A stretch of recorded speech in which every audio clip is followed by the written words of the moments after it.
and welcome to the Author Roundup, a special segment of the Book Connection Show where we meet up and coming indie authors and talk to them about their recently released books.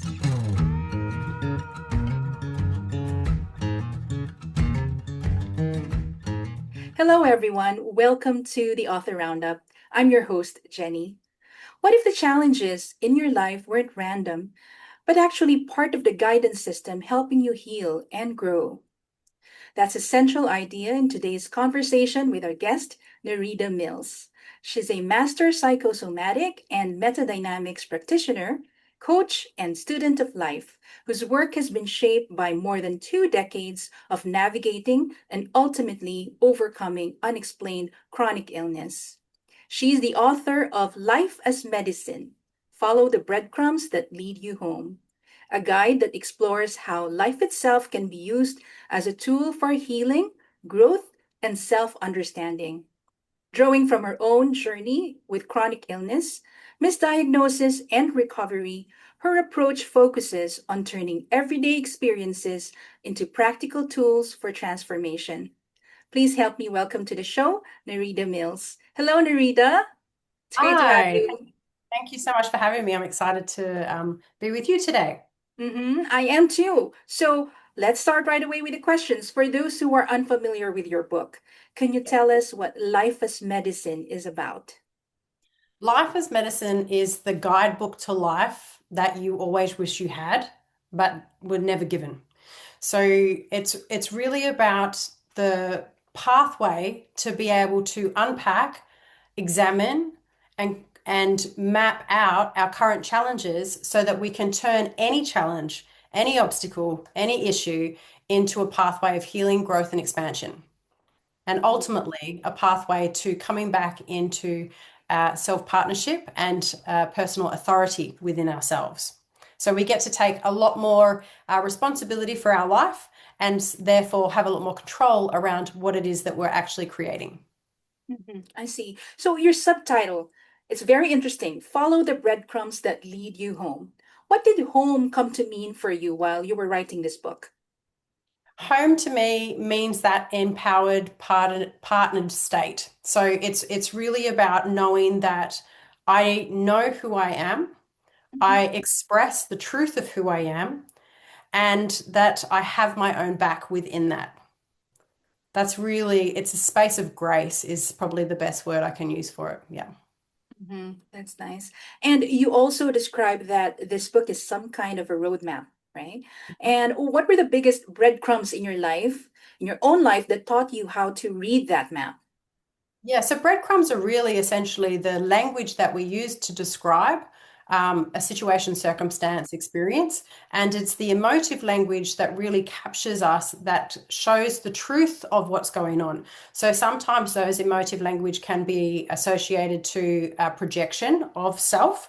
When you're blaming somebody else or angry at a situation or whatever, the language that we use to describe those things, or even within our own body, the language that we use to describe our own ailments, our injuries, our illnesses, the language we use to describe our relationships or our partners. That is the breadcrumbs that shows you the truth of what's actually going on. Not all of it, but the emotive language. So a lot of that thought pattern is delusion. We want to find the parts that hold the emotion. That's a breadcrumb. For me, the breadcrumbs have shown me a thread in my life that has been weaving through my life for many years, and that woven thread is really around the idea of rejection. And therefore, the medicine that I'm here to experience in this life is the full self acceptance, right?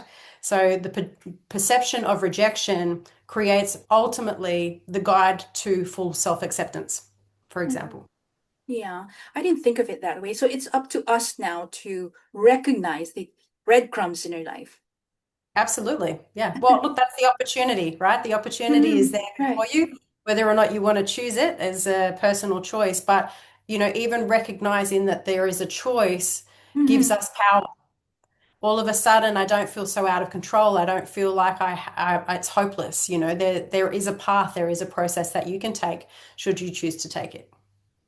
So you talk about, being hopeless and all that. So a lot of the self-help books out in the market right now, they would focus on fixing the symptoms, right? Mm. So, and in your case, you keep returning to the root cause. Why was Mhm. that distinction so important for you?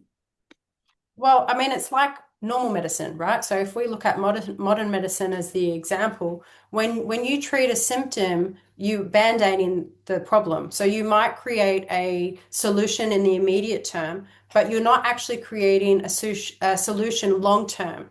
And so that's why, like within the personal development industry, you often see people who go to a seminar or workshop or into a ceremony or whatever, and they'll get an insight, right? Which I think insights can often be band-aids if they're not actually applied into life. And so they feel better for a moment. Yeah, you have a hit of the high of new insight and all of the things, but without the application and dealing with the root cause of something, that problem is just going to show up in another way and in another form.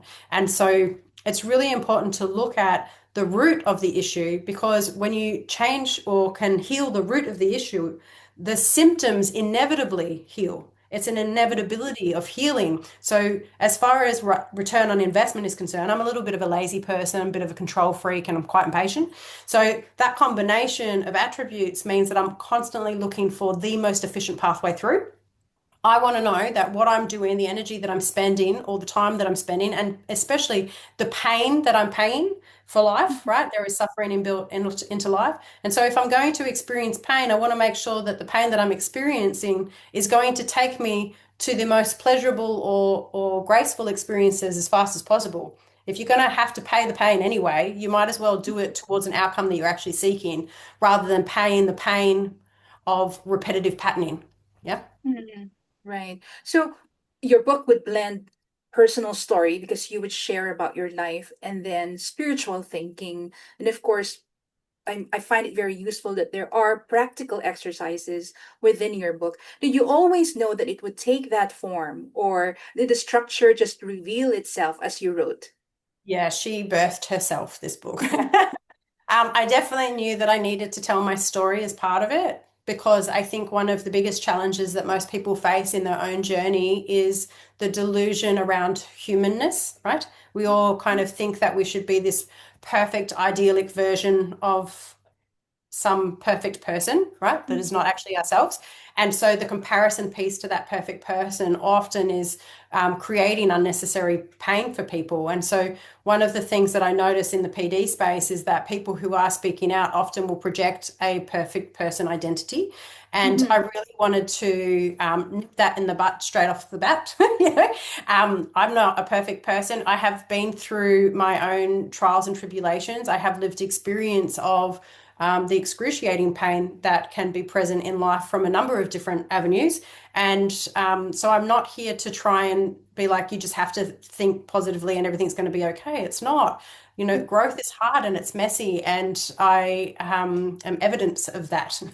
So I really wanted to make sure that that element was spoken into.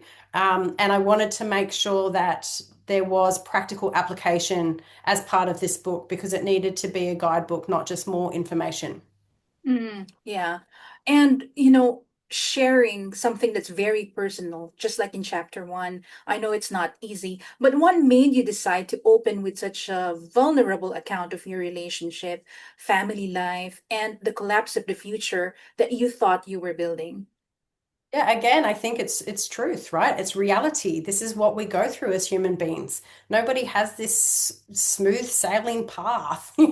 We all go through trials and tribulations, and I think that that's fundamentally the one of the biggest pieces of the book, is to understand that the trials and the tribulations are normal and for purpose.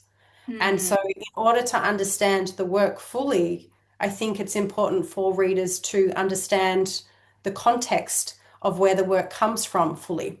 Now, obviously, I haven't given my entire life story. I've shared the elements that are appropriate to the lessons in the book. But within that, I think vulnerability is our greatest superpower. mhm, And in order to really be able to um, hit the part of a heart and soul that I'm looking to reach, I have to lead with the truth. I have to lead with my imperfections, and I have to lead with my vulnerability. mhm.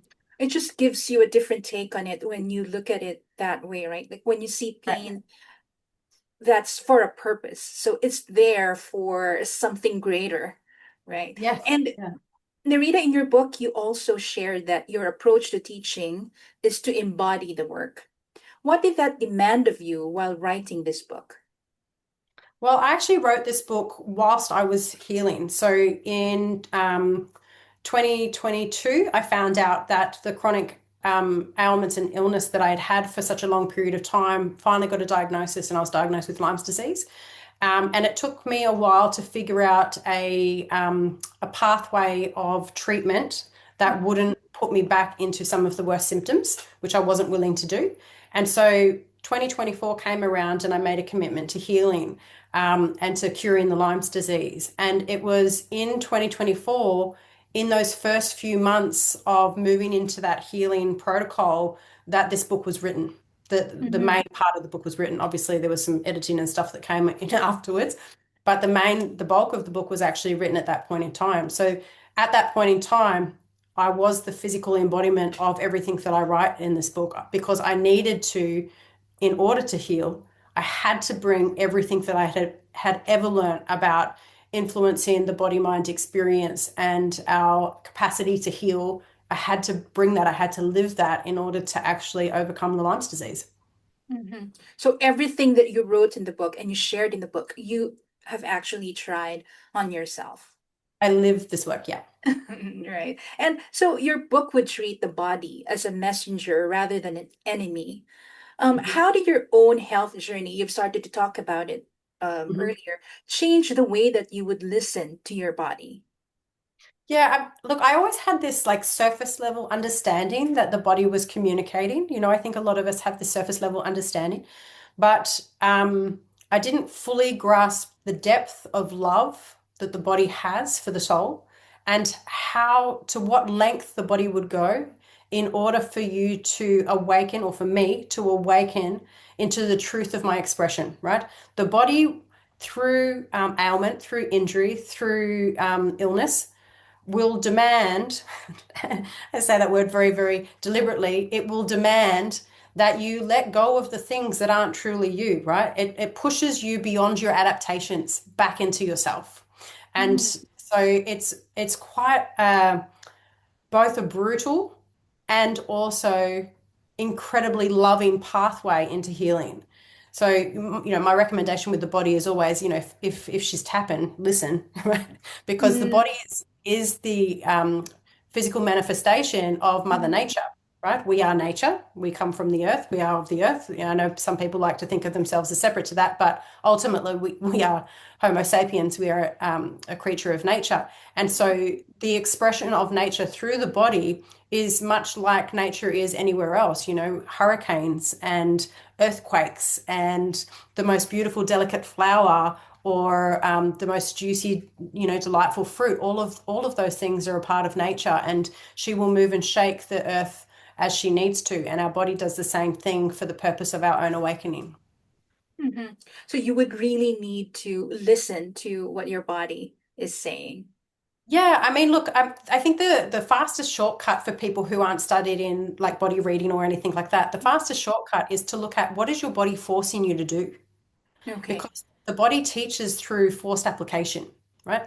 And so for me, being in a state of uh, complete, debilitation for periods of time, I was absolutely forced to slow down, to stop, and Mm-hmm. to let go of the identities that I thought that I had to be for other people because I couldn't physically be those things anymore, right? It literally took away the ability for me to be those things so that I could have the lived experience of who am I without them, right? Who am I beyond those projections of identity that I felt like I needed to build at some stage in order to stay safe, right? It's a childhood development thing, but the body will force you there. You don't have an option.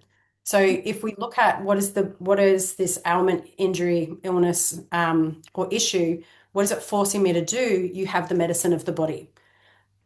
Right. And speaking about medicine, so the book invites readers not to run from what you would call the bitter pill.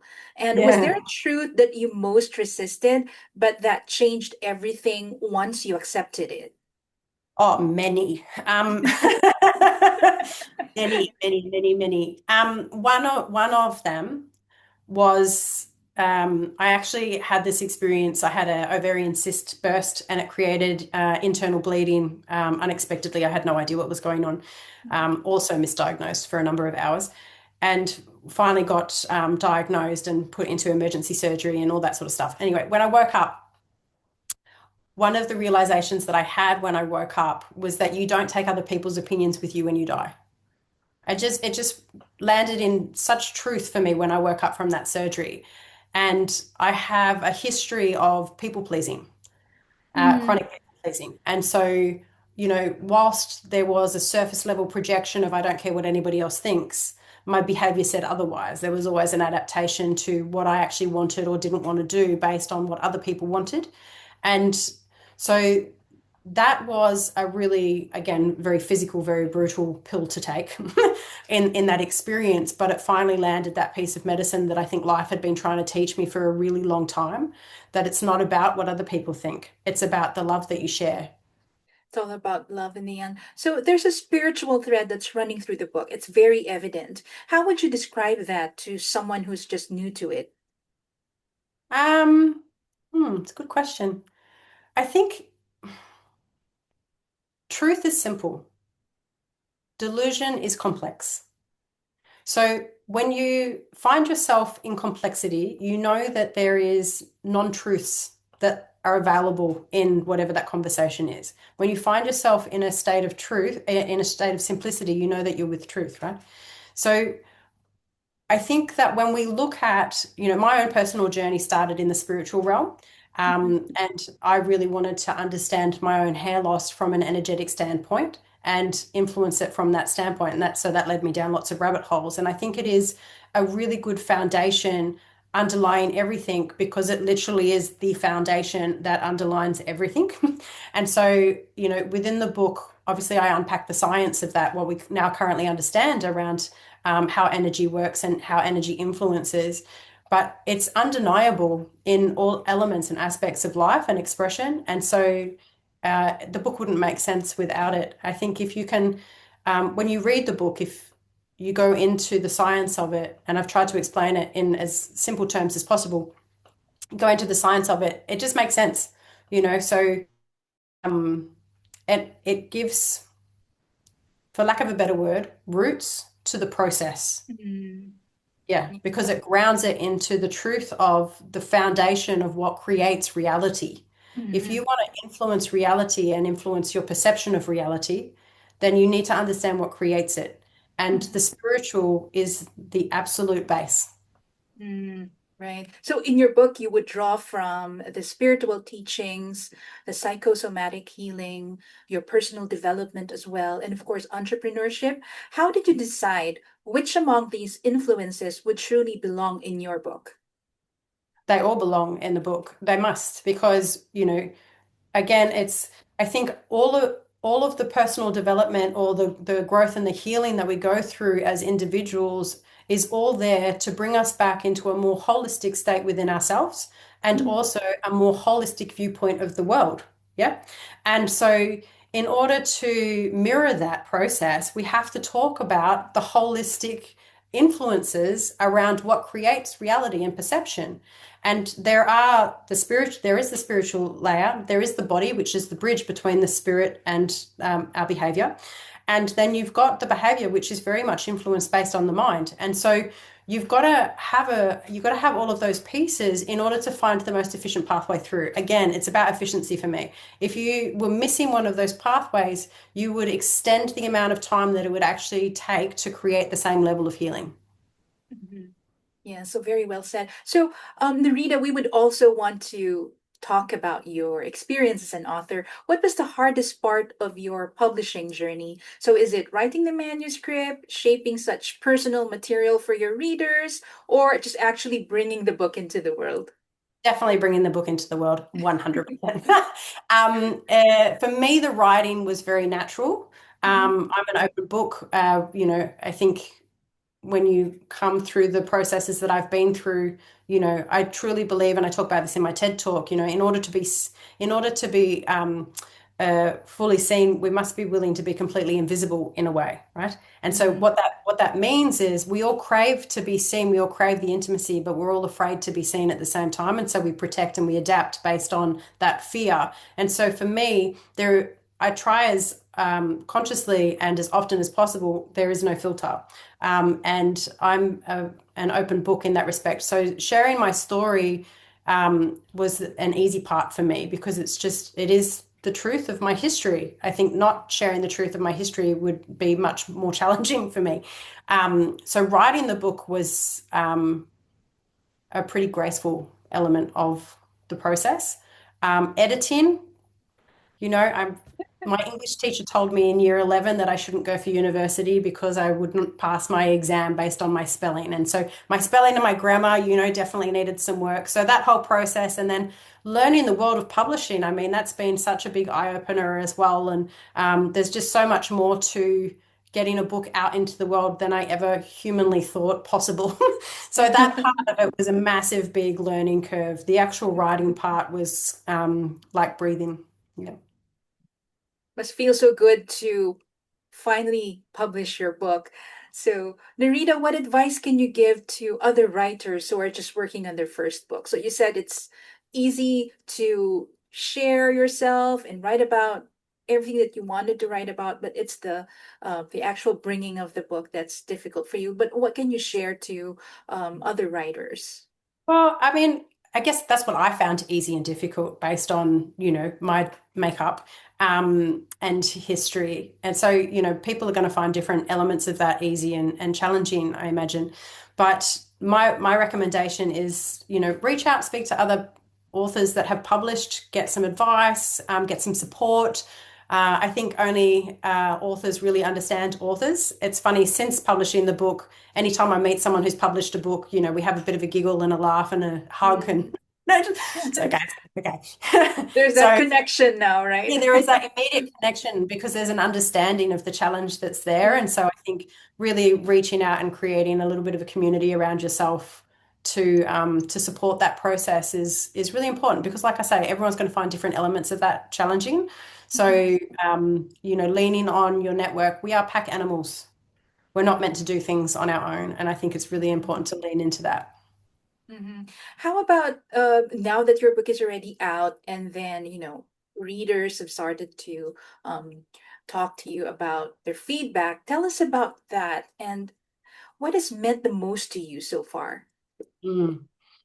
Um, oh goodness. Yeah, so the feedback has been really amazing. Like a lot of people, which is my intention, the book talks about how to, change or how to utilize the external world to really, grow and heal. And I think a lot of people look at personal development as a way to influence external circumstance. Mhm. Get more money, get better relationships, whatever. It's always about the out there world. And one of the things that lights me up the most is the feedback that I get, and it's been consistent across the board about how the relationship with themselves has fundamentally changed. And that for me is a root to a very big tree that has inevitability in outcome that is way more far reaching than just improving one's finances, for example. So, what's next for you and this book? Are you thinking about writing another one? I do have another book in me. I know I do. It's been calling my awareness for a while already. So the next book that I'm going to write will be an extension of this book, but it'll be more of my own story. So I actually want to tell the story of my Lyme's journey and Mhm. healing that. I know there are many, many, many, many, many people all around the world who suffer with Lyme's disease. And here in Australia, the Australian Medical Association doesn't actually recognise it being present in Australia. So it makes it even harder to get diagnosed or to have any form of understanding from the medical industry or the community at large. And so I want to tell that story and I want to share with people the process that I went through in order to heal because I think that, there's a lot of suffering in that disease, that if we can move beyond it, you're going to have so many more very wise people who have seen the depths of their own darkness and the truth of their own soul out there, Mhm. able to influence life and our societies in a really positive way, because you can't do anything but once you've been into that place. Right. Yeah. And having said that, having shared that about what you would plan to include in your next book, how do you hope your ideas about healing, responsibility, and self partnership evolve over the next few years? Hmm. I'm not sure. I'm open to it, is what I'll say. I have no idea. One of the things that has become very apparent to me in my life is that you don't know what you don't know. And if I knew the answer to that question, I'd already be there. But I'm certainly open to an evolution of my journey with those elements of self. I know that where I'm at in my life right now, I feel like my capacity to be able to influence the degree of responsibility and healing and the influence in the outer world, all of those things continue to expand. And so I feel like there's this big expansion thing that's happening right now. How long that lasts for before the next contraction, I'm not sure. I have no idea, but I'm sure there will be another edge and there will be more lessons. I can guarantee that. It's something to look forward to. And before we end, what message would you like to leave with our audience? You are your greatest love story. I think it's important to put as much time, effort, energy, attention, and emotion into developing the relationship that you have with yourself, because understand that everything else in your life stems from that anyway. So, talk about bang for your buck. You're going to have a lot more bang for your buck if you focus here first, but utilize the external as a way in. Yeah, that's a very beautiful message, Narita. I think we just need to be reminded of that every day. And Absolutely. yes, where can our viewers and listeners find you and learn more about your book? Sure. So I'm on Instagram and Facebook under Nerida Mills. You can also find me at neridamills.com, and my book is available through Amazon. And by the time this podcast comes out, it should also be on Audible, which is very exciting. Wow, yes, yes. So that brings us to the end of today's conversation. Nerida, thank you so much for being here. This has been a deeply insightful and inspiring discussion, and I really appreciate you sharing your journey and your work with us. Now, for those who would like to dive deeper, please grab a copy of Life as Medicine, Follow the Breadcrumbs That Lead You Home by Nerida Mills. It's available on Amazon.com, BarnesandNoble.com, the Balboa Press online bookstore, and other major book retailers. Thank you, everyone, for joining us. I hope you also found it valuable and enjoyable, our conversation today. I look forward to having you in the next episode of the Author Roundup.